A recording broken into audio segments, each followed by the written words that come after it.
Good morning, everybody. Today's date is March the 9th and the time is 9:30. Um, so, we are on full moon today, and it feels like we really need this Virgo energy right now. Um, there's been so much Neptunian fog around the place, misinformation, exaggerated information. um, it's just been absolutely insane what's been going on in the world over the last week in terms of information that's gone out, which is obviously related to the Mercury retrograde, but also, say, just that anything around sort of that Neptunian energy of disease and inflammation and fog around all those kind of things that has gone on. And hopefully today, when we get the full moon in Virgo, it'll be time to literally clean up. One of the things that Virgo rules is health and cleanliness and things like that. So in terms of sorting out diseases, Virgo is one of the best energies to have for that, because it likes getting these things sorted and has got a great attention to detail as well. So this energy is really, really welcome this week. From a personal perspective, because I've got a few planets in Virgo, I certainly am really glad to get out of this Neptunian fog.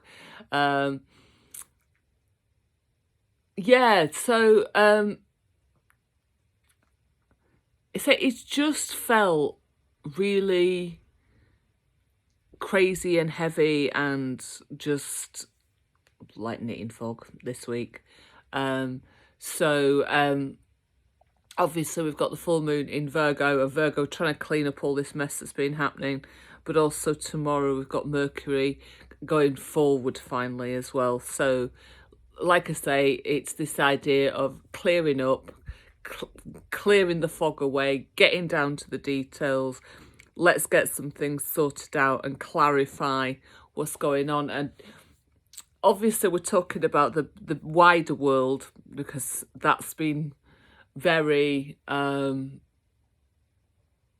noticeable in this last week in terms of information, spreading misinformation, exaggeration, all of those things that hopefully we will get cleared up as the week progresses and we move out of this haze that we've been in over the last week or so. On a personal level, obviously the full moon affects us as well, and in order to sort of see where that hits for you, have a look where your Pisces Virgo axis is, to see where that will hit for you, whether that be relationships, whether that be family, whether that be the wider world, humanity, groups and societies, all those kind of things. So seeing where that Virgo needs to clear and clean. So it's about holding on to the facts as well and not letting that fog seep in under the door into your life and play havoc with your perception of reality, of what's actually going on out there. Because that's the problem with Neptunian energy. It fogs things over. And a word that I always use with it, the glamour. So this idea of putting a glamour over something so that you can't see it clearly. And obviously with not being able to get all the facts straight as well, that's added to this fog and misinformation that's gone on in those areas of your life that are affected by the Pisces Virgo axis. It does feel as well like this week we will start to see clarification on some of the um, other main themes around with the Jupiter, Saturn, and Pluto in Capricorn and Mars as the Sun moves over and makes connections with those planets in turn. So it will, because it's sextile, illuminate and provide you with better clarity as to how to proceed in those areas of your life as well, if you are still waiting for the final pieces of the puzzle to come together.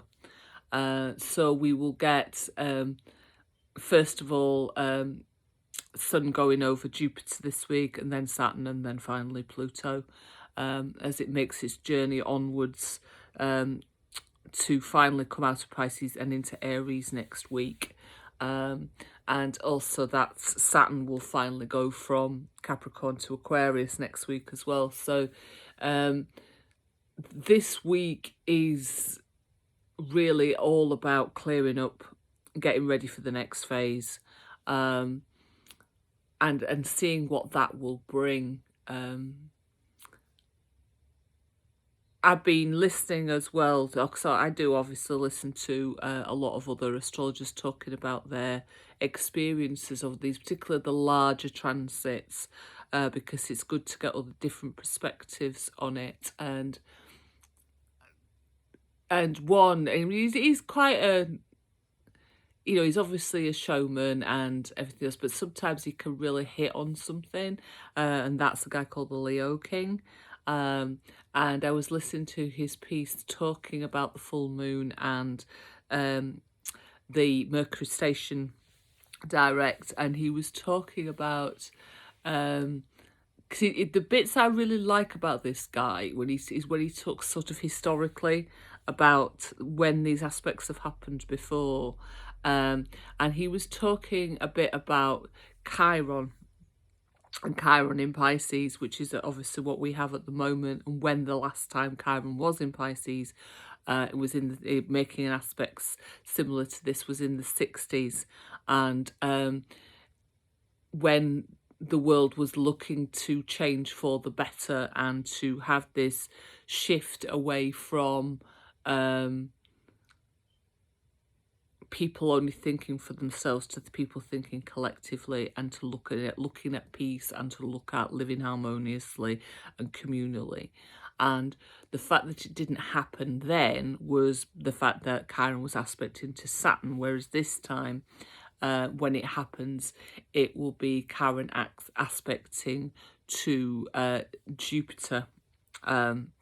So in the next few years, we will see ourselves revisiting some of those things that happened in the 60s, and to hopefully be able to make some progress this time. And personally, I feel that once that the larger planets move from Capricorn into Aquarius, we will certainly see that shift in humanity away from me, myself and I to us as a collective, because that's the only way that we can solve a lot of the problems that we have at the moment, and to look at how we can help ourselves as a people, rather than just thinking in terms of what I can do for me. And I think one of the other things that came up out of what's been happening over the past week with this sort of scaremongering over the coronavirus is seeing people stockpiling goods, then thinking about themselves rather than thinking about others. So and some ridiculous things in the, like the fact that people are stockpiling things like toilet roll, just for the sake of it, rather than for any real need. And that just symbolises this kind of me, myself and I attitude that us as a society have right now. And a lot of the problems in the wider world are because people are thinking, well, if it doesn't apply to me, then I don't care about it. And that's from on an individual level right up through politics to the top tiers. It's this idea that, you know, everybody wants to be the person with the money, and if you are the person with the money, you only care about having the money and those people closest to you, rather than thinking about how best to distribute money to the wider world. Because I mean, why do we need people with billions? Why do we need that? Nobody in a lifetime can possibly need billions, and yet we have more billionaires than ever, and that money just sits there. It doesn't do anything. It doesn't help the economy. It just sits in a bank, and that is it. And whereas if we were looking at more people with less money, I mean, I'm not talking about, you know, everybody having basics. I mean, you wouldn't need to do a great deal to spread that around a little bit more, and it certainly wouldn't impact on those people who are multi-billionaires in any way, shape or form, because like I say, you can't actually use that amount of money. It just sits there anyway. So but that's the world that we live in, and say this whole idea of people only caring for themselves and looking at, well, what I can do for me is very symptomatic of where we're at as a society. And it'd be interesting to see, once Saturn does move into Aquarius next week, how that shift will start to happen, and if we begin to realise that the only way we can go forward is together rather than separately. I mean, obviously it will take not just Saturn's trip through Aquarius, it'll be Pluto as well, which will come later in the decade, when we'll be able to see some of those things happening. And also the other thing as well is how the media, the role the media plays in a lot of these things, in terms of spreading fear and giving out information to scare others, and then this has this knock-on effect then of people doing things like panic buying and making changes to the life that doesn't really need to happen. So like I say, just in the short term, I think we will have more clarity around what's happening in the wider world within the next week or so. Mercury will go back into Pisces on the 16th, and will take another week to be able to go back to where it was before it stationed in February. And once we've got over that point, we might see some progress in terms of information as to the actual reality of the effects of this virus across the world, and what we need to do about it. But yeah, just all feels very ridiculous right now, all of this, and it makes you question who we are and